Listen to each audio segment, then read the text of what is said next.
అందరికీ నమస్కారం. ఈరోజు ఈ వర్ధంతి కార్యక్రమానికి ఇచ్చేసినటువంటి వంగవీటి మోహన్ రంగా గారి అభిమానులందరికీ పేరు పేరున ప్రత్యేక ధన్యవాదాలు. వంగవీటి మోహన్ రంగా గారు విజయవాడ శాసనసభ్యులుగా ఉన్నారు.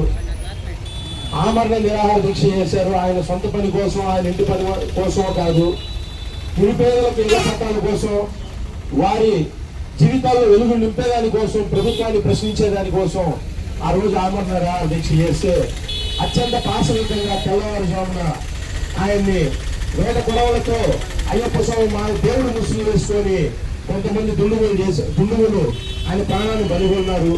ఆయన ప్రాణాన్ని బలిగొని 35 సంవత్సరాలైనా ఈ రోజుకి కూడా వంగవీటి మోహన్ రంగా అనే పేరు వినపడుతుందంటే ఆయన ఎంత గొప్పతనమో మనం తెలుసుకోవచ్చు. వంగవీటి మోహన్ రంగా గారు కేవలం ఒక కులానికో, ఓ మతానికో, వర్గానికో, ఓ ప్రాంతానికి వచ్చిన వ్యక్తి కాదు. ఆయన ప్రజానాయకుడు.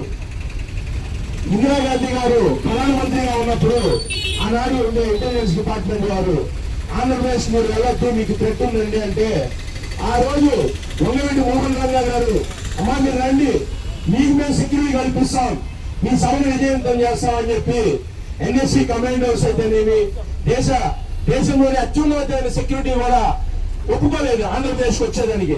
ఆ రోజు ఇందిరాగాంధీ గారికి సెక్యూరిటీ ప్రొవైడ్ చేసి సేఫ్ గా తిరిగి ఢిల్లీ పంపించారు. అటువంటి గొప్ప వ్యక్తి వంగవీటి మోహన్ రంగా గారు. ఆయన ఆదర్శంగా తీసుకొని ముందుకు వెళ్తున్న వ్యక్తి మన దేవరకొండ సీనన్న. చిన్నగా కార్యక్రమాన్ని నిర్వహిస్తూ వంగవీటి మోహన్ రంగా గారిని మన నెల్లూరు జిల్లాలోనే తొలి విగ్రహం వంగవీటి మోహన్ రంగా గారి విగ్రహం మన కావలి నియోజకవర్గంలో గౌరవనీయులు పెద్దల శాసనసభ్యుల గారి సహకారంతో మన కావలిలో నెలకొల్పడం ఎంతో సంతోషకరం.